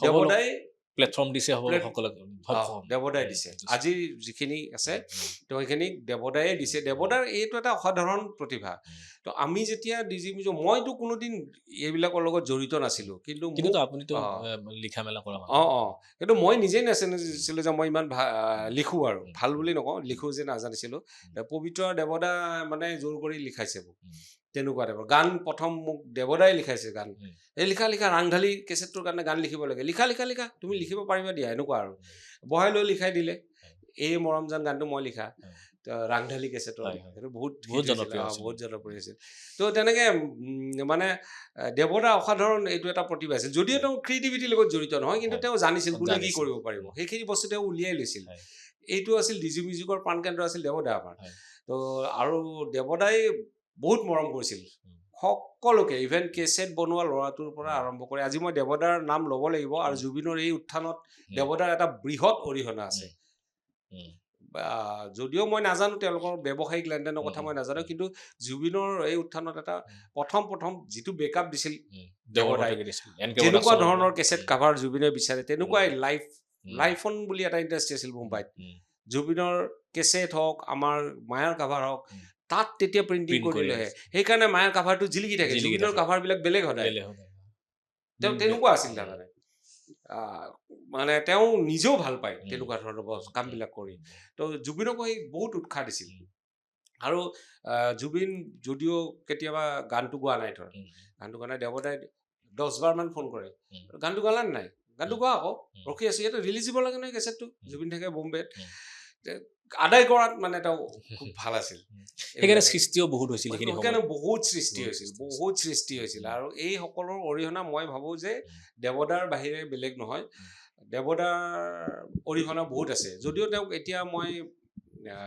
দেখা নাই লগ পোৱা নাই কিন্তু মই আপোনাৰ চেনেলৰ যোগেদিয়ে মই তেওঁক ধন্যবাদ যাচিছো আমাকো এখন প্লেটফৰ্ম দিছিল তেতিয়া তেওঁ সেই মায়া আলোচনীয়ে এক প্ৰকাৰ জকাৰণিৰ সৃষ্টি কৰিছিল হয় কাৰণ এই চেলেঞ্জটো লৈছিল দেৱদাই কৈছিল যে আমিতো মেগাজিনৰ মানুহ নহয় আমি একো নাজানো পবিত্ৰ আৰু মই ক'লো পবিত্ৰই মোক আনিলে আমিতো নাজানো কিয় নোৱাৰিবা পাৰিবা নহয় পাৰিবা যোৱাচোন চাই আহা অমুকৰ অফিচত যোৱা তমুকৰ অফিচত যোৱা আমি যাওঁ চাওঁ কি কৰে একো বুজি পোৱা নাছিলো তেতিয়াতো প্ৰেছত হৈছিল ন চব অফছেট প্ৰেছত হৈছিল তেনেকে কিন্তু এটা কথা হ'ল তেতিয়া কিছুমান আমাক বন্ধুবৰ্গ বা দাদাই বহুত সহায় কৰিছিল পবিত্ৰৰো সেইখিনি যথেষ্ট মানে সৃষ্টিশীলতা আছিল আৰু সেইকাৰণে বোধহয় মায়াখন ক্লিক কৰিলে নিশ্চয় আৰু বহুত লেখকৰ জন্ম দিছে আমি বহুত দিছো আৰু মানে আমি এটা ট্ৰেণ্ড সৃষ্টি কৰিছিলো নিশ্চয় দেৱদাৰ ট্ৰেণ্ডটো ফ'ল' কৰিছিলো আমি সৃষ্টি কৰা নাই যে দেৱদাই যেনেকে সদায় নতুনক প্ৰিফাৰেঞ্চ দিয়ে আমিও তেনেকে মায়াখনত সকলো নতুন আনি ল'ৰাবিলাকক মাতি আনি লিখাইছিলো কিয় নোৱাৰিবা পাৰিবা মায়াৰ জৰিয়তে বহুত লেখকৰ সৃষ্টি হৈছিল মানে যিদৰে এটা সময়ত বিস্ময়ত বহুত লেখকৰ সৃষ্টি হৈছিল বৈদুৰ্য বৰুৱা বা এনেকুৱা কাৰণ নিজৰ কথাও কোৱা হয় মোৰ প্ৰথম গল্পটো মই মায়াতে প্ৰকাশ পাইছিলো জানো আমি কিন্তু সেইটো কৰিছিলো দেই উৎসাহ দিছিলো চবকে মাতি আনি লিখাইছিলো গতিকে আপোনাৰ গোটেই পৰিয়ালটো এটা সাংস্কৃতিক পৰিয়াল অসমৰ ৰাইজে জানে আপোনাৰ পিতৃ প্ৰসন্নলাল বৰুৱা এগৰাকী প্ৰথিতযশা শিল্পী আছিলে গতিকে আপুনি আপোনাৰ দুয়োগৰাকী ভাতৃ আনকি আপোনাৰ মাতৃও আৰু আজিৰ তাৰিখতো হয়তো আপোনাৰ ঘৰত এখন সংগীত বিদ্যালয় মহাবিদ্যালয় চলি আছে গতিকে সাংস্কৃতিক জগতখনৰ সৈতে আপোনালোকৰ পৰিয়ালটোৰ যিটো সম্পৰ্ক বা আজিৰ তাৰিখলৈকে সাংস্কৃতিক চৰ্চাৰ যি পৰিৱেশ আপোনাৰ ঘৰত আছে আপোনাৰ জৰিয়তে আপোনাৰ ঘৰখনৰ লগত জুবিন গাৰ্গৰ সম্পৰ্কটো দীৰ্ঘ হ'ল নে আচলতে সেই সাংস্কৃতিক পৰিৱেশটোৰ কাৰণেই সম্পৰ্কটো গঢ়ি উঠিল অকল আপুনি বুলিয়েই নহয় যিহেতু ইপচনলাল বৰুৱাৰ লগত তেখেতৰ সম্পৰ্ক আচলতে এজন সংযুক্ত হৈ যোৱাৰ পিছত মানে সংযুক্ত হৈ যায় পিছত আমাৰ এটা ঘৰুৱা সম্পৰ্ক হ'ল জুবিনৰ লগত ঘৰুৱা সম্পৰ্ক এটা হ'ল তো সেইটো অকল মই বুলি নহয়, মই যেনেকে ৰাণা কলিতাৰ কথা ক'লো বা পবিত্ৰ মাৰ্ঘেৰিটাৰ কথা, সকলোৰে আমাৰ এটা ঘৰুৱা সম্পৰ্ক আছে, পিছত সকলোৱে গৈছিল। তেতিয়া আত্মীয়তাটো বহুত আছিল। হয়। আজি একেখন গুৱাহাটীত থাকো, হয়। কিন্তু আমি ইজনে সিজনক লগ দিবলৈ সময় নাই। হয়। কিন্তু তেতিয়া তেনেকুৱা নাছিল। হয়। কোনোবা ঘৰত গ'লে 2-3 দিন থাকি আহো, তেনেকুৱা আছিল মানে। তেতিয়া বেয়াও নাপায়, অহৰহ কথাই পাতিছিলো, মোবাইল ফোনেও ডিষ্টাৰ্ব দিয়া নাছিল। তেতিয়া সেইকাৰণে সৃষ্টিও বেছি হৈছিল। এতিয়া মানুহে মগজুত কি ভাবি থাকে মানে কোনেও গম নাপায়। তেতিয়া এই বস্তুটো নাছিল। তেতিয়া মানে 10-12টা ল'ৰা লগ হলো, কথা পাতিলো, এইটো ভাল লাগিছেনে, নাই লগা, এইটো ভাল লাগিবনে, এনেকুৱা তাৰ পৰা সৃষ্টিবিলাক হৈছিল। আৰু সেইকাৰণে ভাল হৈছিল, চিৰযুগমীয়া হৈছিল। আৰু এতিয়া নহয়।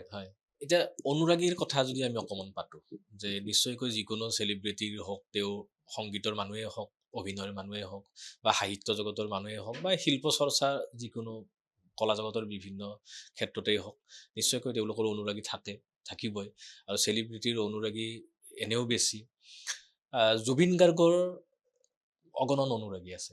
আৰু এই জুবিন গাৰ্গক মানুহে কিমান ভাল পায়, জুবিন গাৰ্গৰ গান কিমান ভাল পায়, বা গানতকৈও হয়তো মানুহজনক কিমান ভাল পায়, আমি তেওঁৰ শেষ যাত্ৰাত আমি সকলোৱে দেখিছো। আপুনি কোনোবা দিনা অনুভৱ কৰিছিল নে যে জুবিন গাৰ্গৰো ইমান বিশাল সংখ্যক অনুৰাগী থাকিব পাৰে, ইমানকে ভাল পাব পৰা মানুহ থাকিব পাৰে? মই সেইটো বহুত আগৰ পৰা পাইছো। এনেকুৱা হৈছে, আগতে আমি শ্ব'বিলাক পবিত্ৰ এৰেঞ্জ কৰিছিল, আৰু এই মিউজিচিয়ান খিনিক লৈ যোৱা, এৰেঞ্জ কৰা, এইটো পবিত্ৰ আৰু মই কৰিছিলো। মই পবিত্ৰক সহায় কৰিছিলো। আমাৰ মায়াত যিকেইদিন কাম থাকে কৰো, বাকী এইবিলাক কৰিছিলো। তো এনেকুৱা হৈ যায়, বৰষুণ দি আছে, জুবিন গাড়ীৰ পৰা নামিব পৰা নাই, হাজাৰ হাজাৰ মানুহে বোকাত আমাক জপতিয়াই ধৰিছে। বোকাৰ মাজত আমি, তাৰমানে হাজাৰ হাজাৰ মানুহ, গাড়ীটো ফচি গ'ল, ওলাব নোৱাৰে, এনেকুৱা বহুত ঘটনা ঘটিছে। এই অনুৰাগ আপুনি আজি ছচিয়েল মিডিয়া অহাৰ আগতেহে দেখিছে, অহাৰ পাছত দেখিছে। ছচিয়েল মিডিয়াতহে মানুহে ফিল কৰিছে যে জুবিন ইমান অনুৰাগী আছে। জুবিনৰ ইমান অনুৰাগী আমি আগতেই দেখিছো। আগতে যেতিয়া ফাংচন গৈছিলো তেওঁৰ লগত, মানে এবাৰ কি হৈছিল শুনক, এতিয়া হঠাৎ মনত পৰিছে মোৰ, আমি এটা ঘৰত বহি আছো, বোধহয় হাজৰ এইফালে কৰবাত, ফাংচনত আমি এটা ঘৰত, আমাক বহাইছে, কমিটি বিলাকে বহাই ন, কোনোবাৰ ঘৰত আনি থৈ দিয়ে। তো দৰ্জা খিৰিকী বিলাকত ঢপ ঢপ ঢপ ঢপ ঢপ ঢপ ঢপ জুবিন দা জুবিন দা জুবিন দা মাৰি আছে। আমি ভাবিছো আজি দৰ্জা ভাঙিলে, আৰু উপায় নাপায় জুবিনে খিৰিকী এখন খুলি হাতখন উলিয়াই দিলে। আৰু জুবিনৰ হাতত আছিল 4টামান সোণৰ আঙুঠি। হাতখন টানি আঙুঠি লৈ গুচি গ'ল নহয়। টনাজৰতে গুচি গ'ল, টনাজৰত হাতখন চুব লাগে, চুওঁতে আৰু আঙুঠিও গুচি গ'ল। এতিয়া জুবিনে কিন্তু কোৱা নাই আঙুঠি কেইটা গ'ল বুলি দেই। তেতিয়া অলপ পাছত কমিটি মানুহে খিৰিকীখন বন্ধ কৰি দিলে। তাৰপিছত জুবিনে ক'লে, এই আঙুঠি কেইটা কি হ'ল, এইকেইটা মানে কিবা ষ্টাইলিছ আঙুঠিও আছিল, আৰু বোধহয় কিবা গ্ৰহৰত্নৰ লগত ৰিলেটেডো আছিল। তেওঁ কিন্তু এইবিলাক নামানিছিল, কিন্তু কিবা আছিল এনেকুৱা আঙুঠি, মই পাহৰিলো এতিয়া।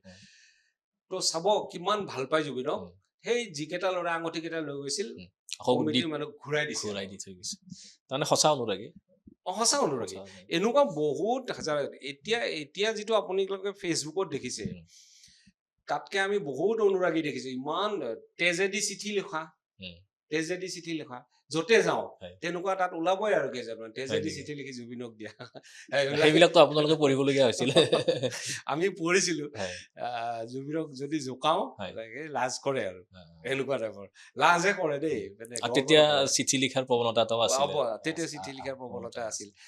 ডিজি মিউজিকতো হাজাৰ হাজাৰ চিঠি আহে। মই সেই কথাটো তাৰমানে ডিজি মিউজিকত বহুত মানুহে বিচাৰি আহিছিল, বহুত বিচাৰি আহিছিল। সেইবিলাকতো আপোনালোকে লগ পাইছিল, মানে এক প্ৰকাৰ উন্মাদনা এটা আছিল। উন্মাদনা আছিল। তেতিয়া মোবাইল নাছিলতো, বা এনেকুৱা লেণ্ডলাইন আছিল, আৰু ডিজি মিউজিকৰ লেণ্ডলাইন নাম্বাৰ আছিল। লেণ্ডলাইন আছিল, সেইটো খুব ফেমাছ আছিল। অহৰহ ফোন আহি থাকে জুবিনক বিচাৰি। কোনোবাই যদি ভাল কামতো ফোন কৰে, মানে সেইটো নাপায়ে জুবিনে, তেনেকুৱা আছিল। এই ব্যক্তিগতভাৱে লগ ধৰিহে কামটো কৰে।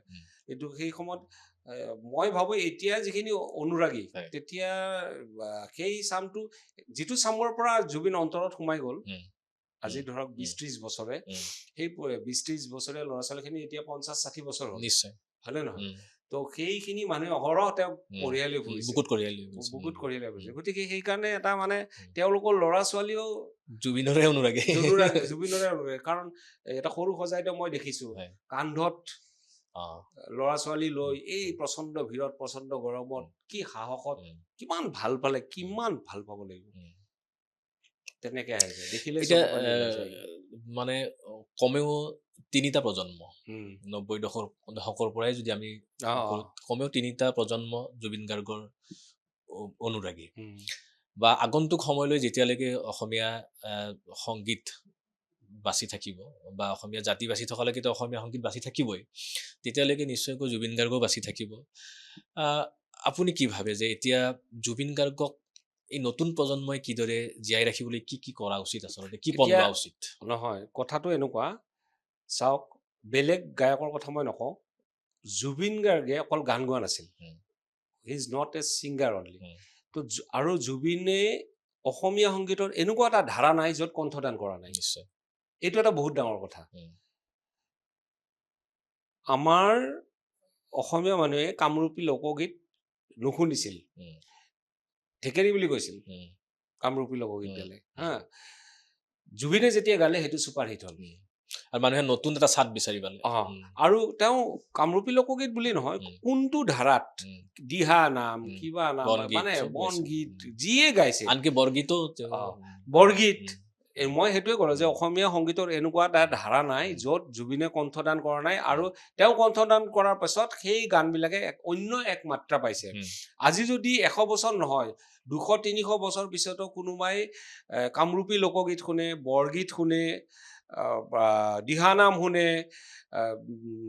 এই সকলোবোৰ শুনিলে জুবিনৰহে শুনিব কিন্তু কাৰণ তেওঁ স্বৰ্গীয় কণ্ঠৰে গানবিলাক যিটো ধৰণে সজাই থৈ গ'ল সেই বস্তুটো অন্য মাত্ৰা দি থৈ গ'ল হয়তো বহুত যুগ যুগলৈকে কোনো তেনেকুৱা নোলাব। কি কি ধৰণৰ সংগীতত তেওঁ কণ্ঠদান কৰা নাই কি ধৰণৰ অসমীয়া লোক সংস্কৃতিৰ কথা কৈছো আধুনিকৰ কথা কোৱা নাই আধুনিকৰ কথাটো কম মই আৰু মই আচৰিত হৈছিলো যেতিয়া তেওঁ কামৰূপী লোকগীত গাই থাকে আমাৰ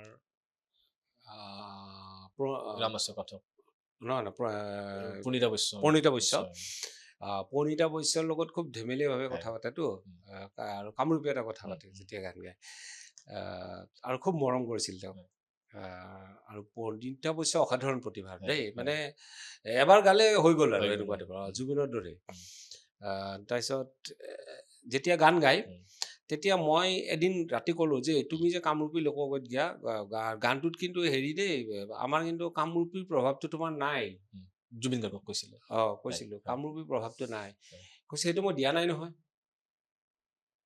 মই যদি এতিয়া বেলেগৰ দৰে গাওঁ মানুহে নুশুনিব ন এই মই মোৰ দৰে গাম তেনেকৈ কৈছে মই মোৰ দৰে মই যি গান গাওঁ মই মোৰ দৰে গাম হয় তেওঁ ইয়া আলি গাইছে জুবিন গাৰ্গে হৈ গাইছে কামৰূপী লোকগীতো জুবিন গাৰ্গে গাইছে মনৰ নিজানতো জুবিন গাৰ্গে হৈ গাইছে তেওঁৰ সেই কণ্ঠশৈলী যিটো তেওঁৰ সকলোতে তাৰমানে এটা সমান ষ্টেণ্ডাৰ্ডত ৰাখিছে নিজস্ব যিটো কণ্ঠ সমান ষ্টেণ্ডাৰ্ডত ঔ হালকি গানটো চৰি বা যিখিনি লোকগীত গাইছে তেওঁ বা যিখিনি দিহানাম গাইছে আপুনি চাব এনেকুৱা নালাগে যে তেওঁ ইটো গান বেয়াকে গাইছে ইটো গান ভালকে গাইছে প্ৰত্যেকটো গানতে তেওঁ স্বতঃস্ফূৰ্তভাৱে সমান প্ৰাধান্য দি গায় সেইটো তেওঁৰ এটা অসাধাৰণ প্ৰতিভা।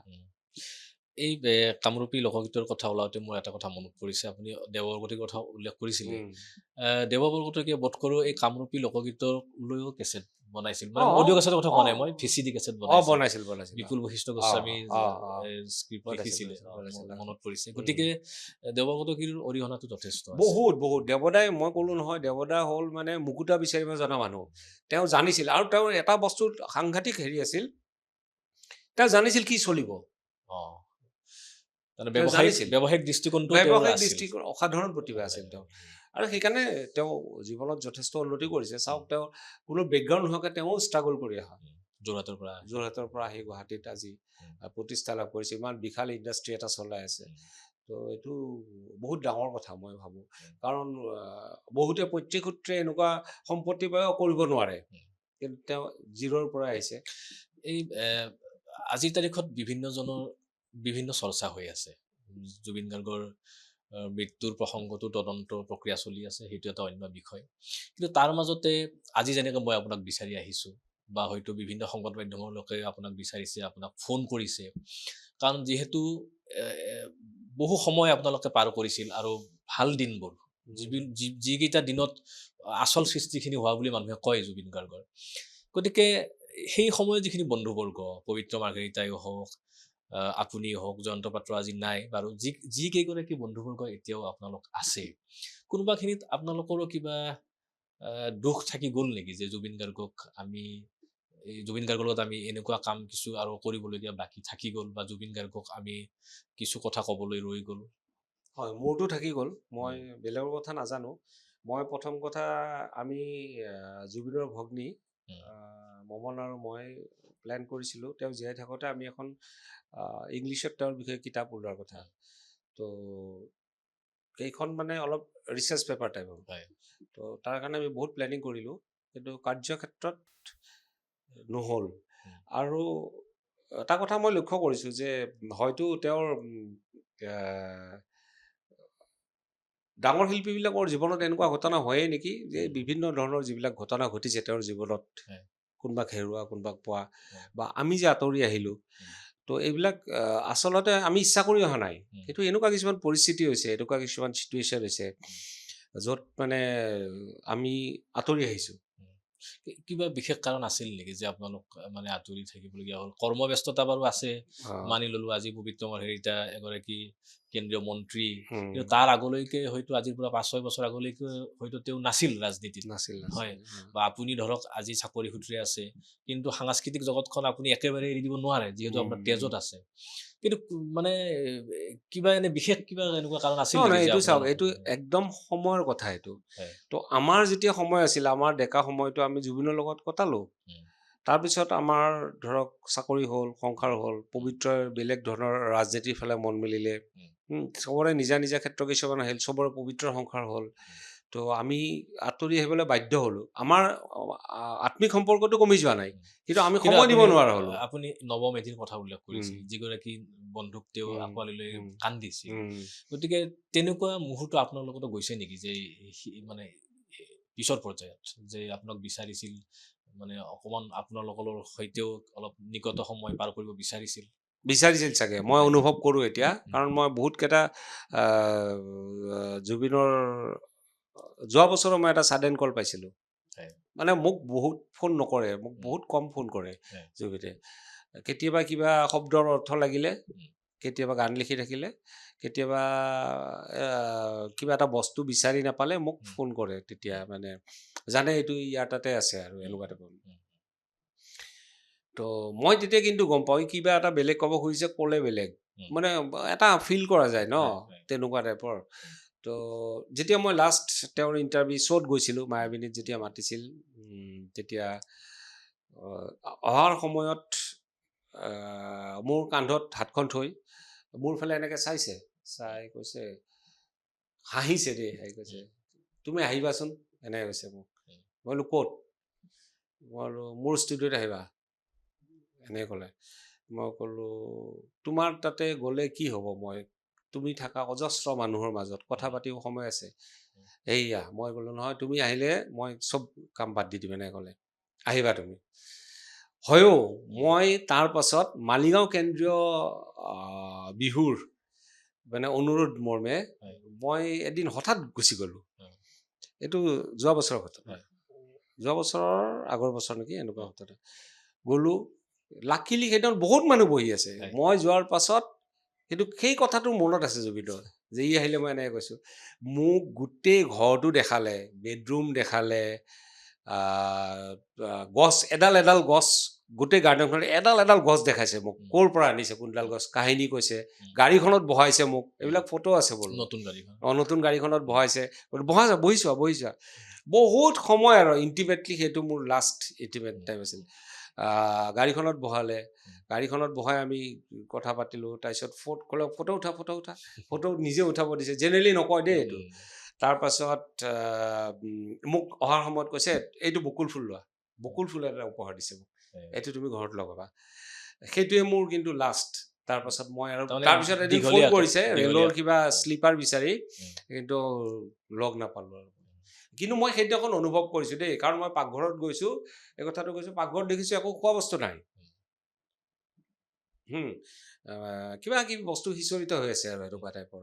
মোক কিবা খুৱাব গৈছিল নেকি, অ, আৰু মোৰো ভোক লাগিছিল, মই অফিচৰ পৰা বাহিৰে বাহিৰে গৈছিলোঁ। উম, তাৰপিছত আৰু তেনেকুৱা কোনো অৰ্ডাৰ দিবলৈ ল'ৰাও নাছিল চাগে তেনেকুৱা, কিন্তু বহুত ল'ৰা বাহিৰত বহি আছে, ছোৱালীও বহুত বহি আছে এনেকুৱা, বহুত তেওঁক বহি লগ আছে। ধৰিবলৈ যোৱা লগ কিছুমান- ধৰিবলৈ যোৱা তেনেকুৱা তাৰপিছত কাকো সময় দিলে প্ৰায় 3 ঘণ্টামান, তাৰপিছত মোক ৰৈ ৰৈ বিনালে গান শুনালে, তেতিয়া ষ্টুডিঅ'ত কৰি মাতি নি, আছিল। তেতিয়া বনাই আছিল, গান শুনালে, কেনেকুৱা হৈছে কি হৈছে সুধিলে, এইখিনি ঠিকে আছে দে, এনেকুৱা এনেকুৱা এইবিলাক চব বহুত দেৰি কথা পাতিলোঁ।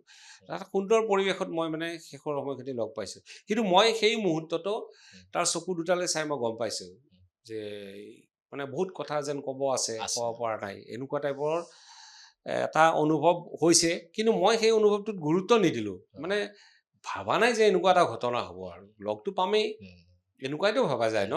সেই অনুভৱটো এতিয়াহে মই ফিল কৰিছোঁ যে সেইদিনাখন চাগে যদি মোক বহুত কৈছিল, থাকাচোন থাকা, আৰু অলপ দেৰি থাকা, আৰু অলপ দেৰি, বহুত কৈছিল, কিন্তু মোৰ লগত বেলেগ মানুহ আছিল, তেওঁলোকৰ মই বেলেগৰ গাড়ীত গৈছিলোঁ, তো বোধহয় ভাবিছিল ইয়াৰ লগত ৰাতি বহিম, তেতিয়া কথা আৰু পাতিম। কিছুমান কথা কথা ক'লে ওলাল। ওলাল হয়, সেইটোতো ওলালেই হয় হয়, নিশ্চয়। 100%।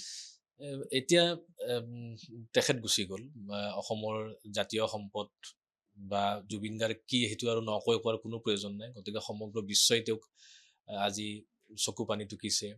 এতিয়া আমি জুবিন গাৰ্গক আমি কিদৰে জীয়াই ৰাখিম, সেইটো সবতকৈ ডাঙৰ কথা। জুবিন গাৰ্গৰ গান শুনিয়ে আমি জুবিন গাৰ্গক জীয়াই ৰাখিম, নে জুবিন গাৰ্গৰ সত্তাটোক আমি কেনেদৰে ধৰি ৰাখিম। হয়তো সময়ে সময়ে এনেকুৱা আকৌ মানে কালজয়ী সৃষ্টি হ'ব কোনোবা সেইটো কৰিব, প্ৰকৃতিৰ নিয়মেই, প্ৰকৃতিৰ নিয়ম। প্ৰকৃতিৰ কিন্তু নিয়ম। জুবিন গাৰ্গক জীয়াই ৰাখিবলৈ হ'লে আমাৰতো আৱেগটো অকল আৱেগেৰেতো আমি জীয়াই ৰাখিব হয় নোৱাৰো। হয়। গতিকে আপুনি কি ভাবে যে আপুনি কিতাপখনৰ কথা উল্লেখ কৰিছিল, ইতিমধ্যে কৰিছে, নহয়, এখন কিতাপে জুবিন গাৰ্গক জীয়াই নাৰাখে। হয়, জুবিন গাৰ্গ এনেকুৱা এজন মানুহ আছিল, হয়। তেওঁ অকল যে মানুহক সহায় কৰাৰ কাৰণে বিখ্যাত সেইটো নহয়, তেওঁৰ সৃষ্টিৰাজিটো আছেই, তেওঁৰ এটা বিশাল মনৰ অধিকাৰী আছিল, এটা বিশাল মনৰ অধিকাৰী আছিল। কোনো কথাতে তেওঁ কেতিয়াও মই ন' কোৱা শুনা নাছিলোঁ।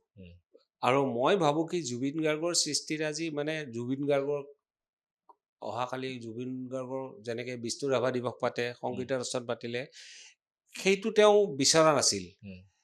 জুবিনে মানুহৰ মাজত থাকিব বিচাৰিছিল, মানুহৰ হৈ কাম কৰি, সৰ্বসাধাৰণৰ কাৰণে কাম কৰি। সেইকাৰণে তেওঁ সৰ্বসাধাৰণক ঘৰ বনাই দিব পৰা নাছিল, কিন্তু সৰ্বসাধাৰণক যিখিনি পাৰে সহায় কৰিছিল। এইটোহে জুবিনৰ আটাইতকৈ ডাঙৰ ভাল গুণ মই ভাবোঁ, যে তেওঁ যিটো সৰ্বসাধাৰণৰ কথা ভাবে, মই ভাবোঁ যে প্ৰত্যেকজন ৰাজনৈতিক নেতাই তেওঁৰ আদৰ্শ লোৱা উচিত। প্ৰত্যেকজন ৰাজনৈতিক নেতাই তেওঁৰ আদৰ্শ লোৱা উচিত, প্ৰত্যেকজন যুৱ নেতাই তেওঁৰ আদৰ্শ লোৱা উচিত, প্ৰত্যেকখন স্কুল কলেজত তেওঁৰ আদৰ্শ লোৱা উচিত। কেনেকৈ প্ৰকৃতিক ভাল পাব লাগে, স্কুল কলেজৰ পাঠ্যক্ৰমত তেওঁৰ হেৰি কৰা উচিত। তেওঁ যি বিচাৰিছিল, প্ৰকৃতিক কিয় ভাল, গছ পুলি ৰোৱাৰ কথা অহৰহ কয়, গছ কটাৰ বিৰোধিতা কৰে, তেওঁ নিজে গছ নাকাটিলে, গতিকে তেনেকুৱা ধৰণৰ তেওঁৰ যিবিলাক আদৰ্শ আছিল, সেইবিলাক আদৰ্শৰে আমি তেওঁক জীয়াই ৰাখিব লাগিব। তেওঁৰ গানটো চলিয়ে থাকিব, গান শুনিয়ে থাকিব। আৰু মই এটা কথা আপোনাক বাৰে বাৰে কৈছোঁ, আধুনিকতাৰ কোনো চিৰ প্ৰভাৱান বস্তু। ইয়াৰ পিছত আৰু আধুনিক গান হ'ব, অসমীয়া গান হৈছেই অলৰেডি, অদ্ভুত অদ্ভুত অসমীয়া গান শুনিছোঁ। আমাৰ কাৰণে এইবিলাক আকৌ অদ্ভুত, কিন্তু এটা চামৰ কাৰণে ভাল। ত' গতিকে গানৰ মাজেদি তেওঁ জীয়াই থাকিব, সেইটোতো সত্য কথা। কিন্তু তেওঁৰ যিটো কৰ্মৰাজি আছে, সেই কৰ্মৰাজিখিনি দি আমি তেওঁক জীয়াই ৰাখিব লাগিব। ৰবচন বৰুৱা, আমি বহু কথা পাতিলোঁ।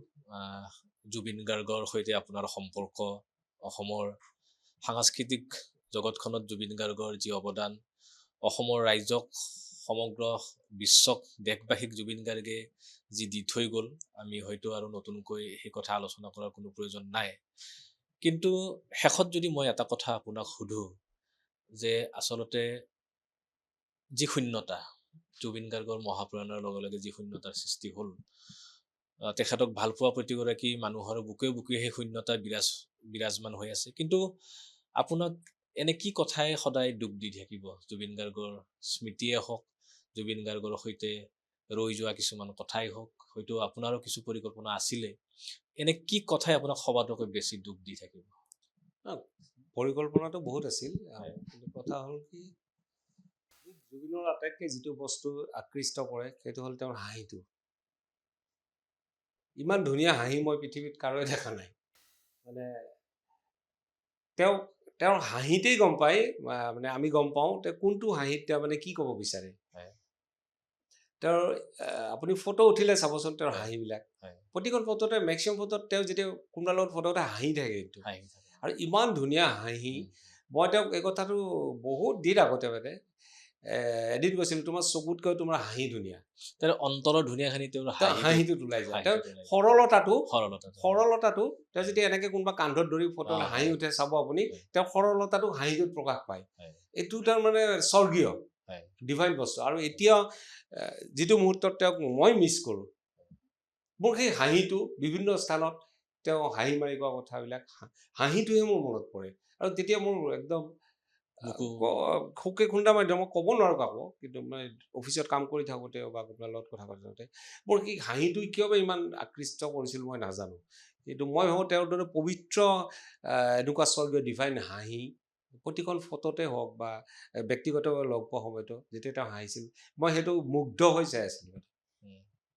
নিশ্চয়। আৰু যিহেতু আনে দেখা হাঁহি আৰু আপোনালোকে দেখা হাঁহি, আপোনালোকে হয়তো তেওঁৰ চকু পানীও দেখিছে কোনোবা সময়খিনিত, আৰু গতিকে হাঁহিৰো বিভিন্ন ৰূপ আপোনালোকে দেখিছে, বা তেখেতৰ যিটো সৰলতা, শিশু সুলভ যিটো তেখেতৰ মন, বা তেখেতক মানে যিসকল ব্যক্তিয়ে একেবাৰে সঁচা অৰ্থত উপলব্ধি কৰিছে সেইসকল ব্যক্তিৰ ভিতৰত আপুনিও এগৰাকী। গতিকে জুবিন গাৰ্গক উপলব্ধি হয়তো সকলোৱে কৰিব নোৱাৰে, কিন্তু যিসকল ব্যক্তিয়ে সঁচা অৰ্থত উপলব্ধি কৰিছে বা জুবিন গাৰ্গৰ এই যি 52 বছৰীয়া জীৱন যাত্ৰাৰ আচল সময়খিনি যিসকল বন্ধুবৰ্গই তেখেতক পাইছে, যিখিনি আত্মীয় স্বজনে তেখেতক পাইছে, সেইসকলৰ ভিতৰত ৰবচন বৰুৱা এগৰাকী অন্যতম। আমি বহু কথা পাতিলোঁ আৰু বহু কথা পাতিবলৈ ৰৈ গ'ল। হয়তো পৰিৱেশ পৰিস্থিতিয়ে কিছু কথা আমাক পাতিবলৈও দিয়া নাই, এনেকুৱাও যেন অনুভৱ হৈছে। আৰু ময়ো কিছু কথা আপোনাক সুধিব খুজিও মই সুধিব পৰা নাই। গতিকে আপোনাৰ লগত আমি পুনৰ কথা পাতিম, জুবিন গাৰ্গৰ কথা পাতিম, অসমীয়া সংগীতৰ কথা পাতিম, এৰি অহা বহু সময়ৰ কথা পাতিম, আৰু ভৱিষ্যতৰো বহু কথা পাতিম। গতিকে আপোনাৰ যি ব্যস্ততা, আৰু বিশেষকৈ যে আপুনি কেমেৰাৰ সন্মুখত আহি কথা পাতিব বিচৰা নাছিল, তথাপিতো মোৰ অনুৰোধ ৰক্ষা কৰি যিখিনি সময় আপুনি আমাক দিলে তাৰ বাবে আমি আপোনাক অশেষ ধন্যবাদ জনাইছোঁ।